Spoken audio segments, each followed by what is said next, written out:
NDMC contractor association के करीब 150 contractor NDMC में ठेकेदारी पर पूर्व समय से कार्य कर रहे हैं। एनडीएमसी ने पूर्व एक वर्ष से करीब 45 ठेकेदारों के पेमेंट रोक दी है। आज यह ठेकेदार अपनी पेमेंट के लिए दर दर की ठोकरें खा रहे हैं। अपनी इस समस्या को लेकर एनडीएमसी चेयरमैन को कई पत्र लिखकर अवगत कराया है, लेकिन कोई सुनवाई नहीं हो रही है। आज हमारी बात एसोसिएशन के अध्यक्ष हैदर जी से बात हुई है, तो उन्होंने अपने साथियों के साथ अपना रोष बयान किया कि अगर हमारी मांगों पर कोई सुनवाई नहीं होती है तो हम एनडीएमसी के बाहर धरना प्रदर्शन और बिल्डिंग का घेराव भी करेंगे। आज के प्रेस वार्ता में अभिमन्यु, अनुराग, नरेंद्र, गुलशन, राजेश टोकस, जयप्रकाश, अरुण गोयल, प्रदीप अंशुल, विजय, सुमित बहल, आकाश शर्मा, अजय पांडे, मनीष चंडोक, सचिन शर्मा मौजूद रहे। आप देख रहे हैं सरल न्यूज। अनिल गुप्ता की यह रिपोर्ट। अभी हम मौजूद हैं संसद मार्ग एनडीएमसी बिल्डिंग के बाहर। G20 को लेकर एनडीएमसी ने अपने कॉन्ट्रैक्टरों के द्वारा भारत मंडपम और एनडीएमसी के क्षेत्र में सभी कॉन्ट्रैक्टरों से ठेके देकर काम कराया, लेकिन आज तक कोई भी ठेकेदारों की पेमेंट नहीं हो चुकी है। आज ठेकेदारों जगह जगह दर दर की ठोकरें खा रहे हैं, लेकिन इस संबंध में एनडीएमसी से ठेकेदारों ने कई बार पत्र लिखकर शिकायत की है, लेकिन उनकी आज तक कहीं पर भी सुनवाई नहीं हो रही है। हम बात करते हैं एनडीएमसी कॉन्ट्रैक्टर एसोसिएशन के प्रेसिडेंट हैदर जी से। लोग एक बैठक कर रहे हैं और आपकी यूनियन की क्या व्यवस्था है, क्यों परेशान है एनडीएमसी? देखिए, हमारी एनडीएमसी कॉन्ट्रैक्टर एसोसिएशन है और ये सभी ठेकेदारों को लेकर बनी हुई है। आमतौर से इसमें छोटे ठेकेदारों का ज़्यादा सहयोग है इसमें, और बड़े ठेकेदार भी हैं। और ये एसोसिएशन इसलिए बनी है कि रोज़मर्रा की जो ठेकेदारों की प्रॉब्लम है उसके लिए। अब जो मेन इशू यहाँ पर है वो है हमारा बजट का।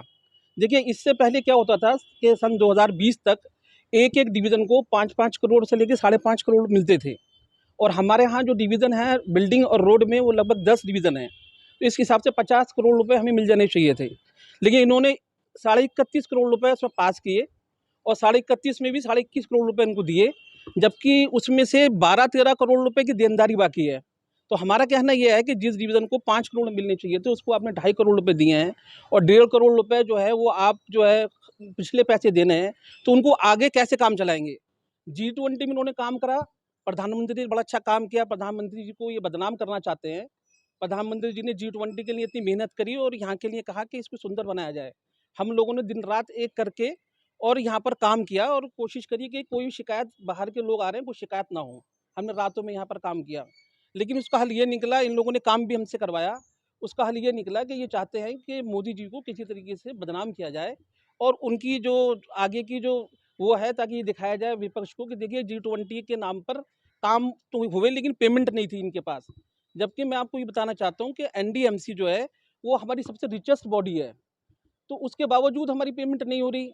ये जो है बीच में कुछ अफसर ऐसे हैं, हमारे एक्शंस के थ्रू फाइल्स जारी है, ऊपर चीफ साहब भी हैं, उनके पास भी जाती है। बीच में कुछ ऐसे हैं जो अड़ंगा इसमें अड़ाते हैं, और वो कोशिश किसी और चीज़ों में लगे हुए हैं। उनसे हमने कई बार बात करी, हमारी चेयरमैन साहब से बात हुई है, प्रधानमंत्री जी को हमने चिट्ठी लिखी है इसके लिए, और मुझे पूरी उम्मीद है कि प्रधान जी इसको संज्ञान में लेके और कोई अच्छा इसका जो है फ्रूटफुल कोई हल निकालेंगे।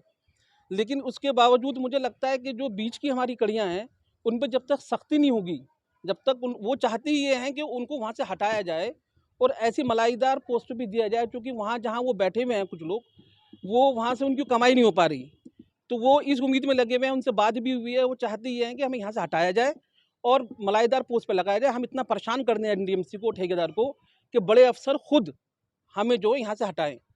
सेक्रेटरी साहब को रिप्रेजेंटेशन दिया, यहाँ तक कि हमारी हालत यह है कि हमने जो हमारे रोड्स के जो एग्जीक्यूटिव इंजीनियर्स हैं और बिल्डिंग के, अभी हमने पिछले 12-15 दिन से इनका घेराव लगातार हम कर रहे हैं, और अभी 5 दिन पहले ऐसी स्थिति बनी कि हमने एक ऑफिस में जाके आत्महत्या करने की कोशिश करी।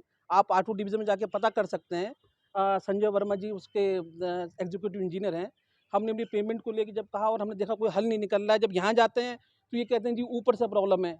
ऊपर वाले कहते हैं जी ये वो फंड बना भेज ही नहीं रहे, ये आगे कितना फंड चाहिए। तो पालिका केंद्र में क्या करा इन्होंने कि इन चीज़ों को देखते हुए एंट्री बंद कर दी। कोई वहाँ पर जाके शिकायत नहीं लेके जा सकता, अगर जाएगा तो एक बंदा दो बंदा जाएगा, और उसके लिए भी जब तक ऊपर से कोई ना बुलाए उनको, तो तब तक वो अंदर एंट्री नहीं कर सकता। तो हमारी जो मुख्य मांग है वो है, देखिए ये अब हमने ये सोचा है कि अगर हमारी बात नहीं मानी जाती है, हालांकि पीएम साहब से पूरी उम्मीद है कि वो संज्ञान में लेंगे, तो फिर हम इसके लिए जंतर मंतर पे धरना देने का भी प्रोग्राम है। और यहाँ तक कि मुझे लगता है कि जिस तरीके से हालात चल रहे हैं, कोई एक दो ठेकेदार आत्महत्या ना कर ले, क्योंकि इन पे कोई असर नहीं पड़ रहा है इस चीज़ का। तो क्या चेयरमैन से कुछ आश्वासन मिला, क्या उनसे मुलाकात की आपने? देखिए चेयरमैन साहब से आश्वासन ये मिला कि चेयरमैन साहब तो ये कहते हैं कि आपके यहाँ से नीचे से जो है वो फंडिंग ठीक से इन्होंने परस्यू नहीं करी। मतलब जो एग्जीक्यूटिव इंजीनियर थे, बीच में कई बार ट्रांसफ़र भी हुए, तो एग्जीक्यूटिव इंजीनियर ने ठीक तरीके से उसको परस्यू नहीं करा।